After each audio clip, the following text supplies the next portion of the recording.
네, 뉴욕 월스트리트는 지금 어디에 관심이 쏠려 있을까요? 월가의 시각을 통해서 투자 아이디어 얻어보도록 하겠습니다. 첫 번째 주제부터 확인해 보겠습니다.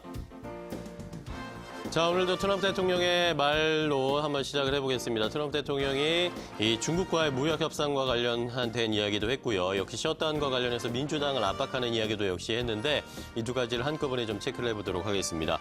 자, 일단 트럼프 대통령은 오늘 백악관에서 기자들과 이야기를 나눌 시간이 있었는데 여기에서 우리는 중국과 현재 매우 잘 해나가고 있다. 그러니까 협상이 잘 진행되고 있다라고 이야기를 했고요. 중국이 협상을 굉장히 원하고 있기 때문에 이렇게 원활하게 진행이 되고 있다라고 하면서 긍정적인 이야기를 했습니다. 이러면서 이런 중국과의 협상이 타결할 수 있을 것이다. 타결될 수 있을 것이다라는 뉘앙스의 이야기를 해서 이런 것들이 또 시장에 반응을 보였습니다.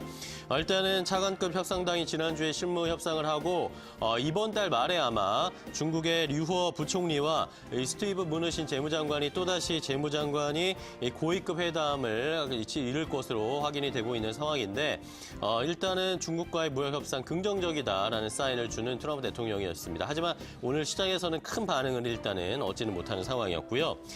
또 한편 국경장벽 건설과 관련해서는 민주당을 여전히 압박하고 있는 트럼프 대통령이었습니다.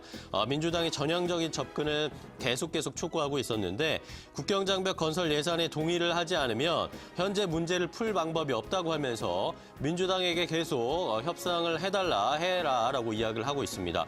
자, 이러면서 트럼프 대통령이 트위터를 통해서 또 이야기를 남겼는데 민주당의 낸시 펠로시 하원 의장과 척 슈머 상원 원내대표가 마음만 먹으면 15분 만에 셧다운 종료시킬 수 있는데 이 두 사람이 그런 결정을 하지 않고 있다라고 하면서 책임을 돌리고 있었습니다. 현 상황에서 이번 사태에 그 민주당의 잘못이다라고 하면서 셧다운은 그들만 결정을 내리면 15분 만에도 종료될 수 있다라고 하면서 민주당을 다시 한번 압박하는 상황이었습니다.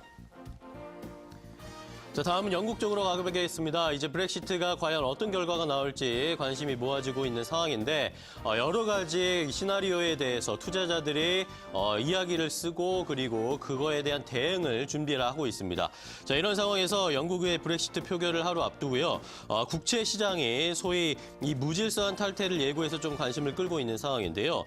이런 채권 시장의 트레이더들이 합의안의 의회 통과가 좌절되는 한편 이후에 불확실성이 크게 고조될 수도 있기 때문에 영국 인플레이션이 가파르게 치솟을 가능성에 베팅을 하고 있다라는 외신들의 보도가 있었습니다. 또 미국 쪽에서 골드만삭스 같은 경우에는 오히려 소프트 브렉시트 이야기를 좀 하고 있었습니다.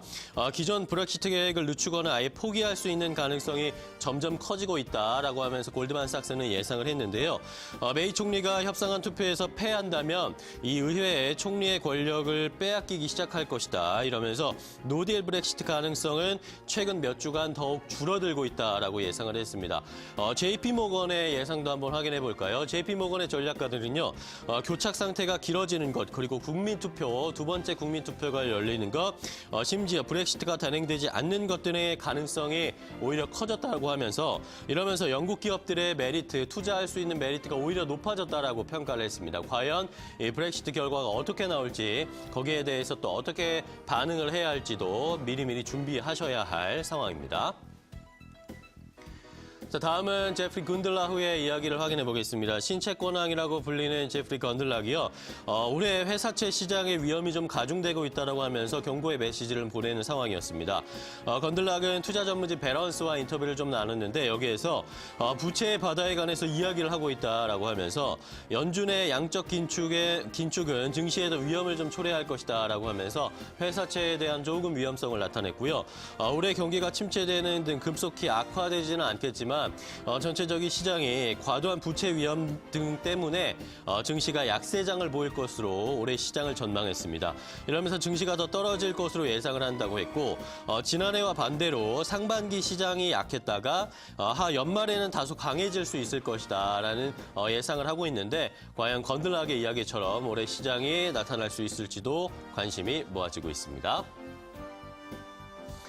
자, 마지막으로 살펴볼 이야기 오늘 시티그룹의 실적 발표가 있었다고 말씀을 드렸는데 본격적인 어닝 시즌이 시작이 됐습니다. 이러면서 미국 기업들의 실적이 어떻게 나올지 이것이 시장에 어떤 영향을 미칠지 초미의 관심이 모아지고 있습니다.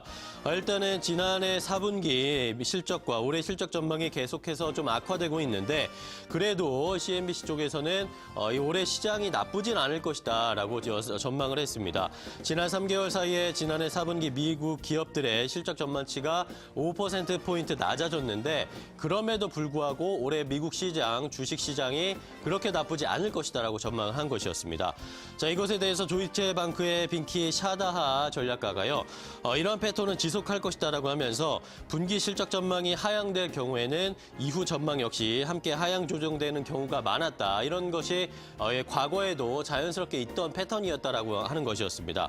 자, 이런 상황에서도 미국 증시의 주가 지수는 계속해서 회복세를 나타낼 수 있을 것이다라고 예상을 했는데 지난 2012년이라든지 2016년 실적 전망이 계속해서 악화될 때 증시는 오히려 상승했던 것을 기억을 해보면 올해도 그런 양상이 나타날 수 있을 것이다. 과거의 역사적인 경험에서 그런 전망을 해볼 수 있다라고 이야기했고요. 그리고 이미 시장이 실적이 좋지 않을 것이다라고 예상을 하면서 10% 악화될 것이다라고 이미 예측을 했었고 이런 것들이 증시에 반영이 돼서 주가가 많이 빠졌던 것이기 때문에 크게 시장이 흔들릴 우려는 적을 것이다라고 예상을 하는 이 CNBC 그리고 도이체방크의 예상까지 함께 확인을 해보셨습니다. 자, 월가 시각 함께 체크해봤습니다.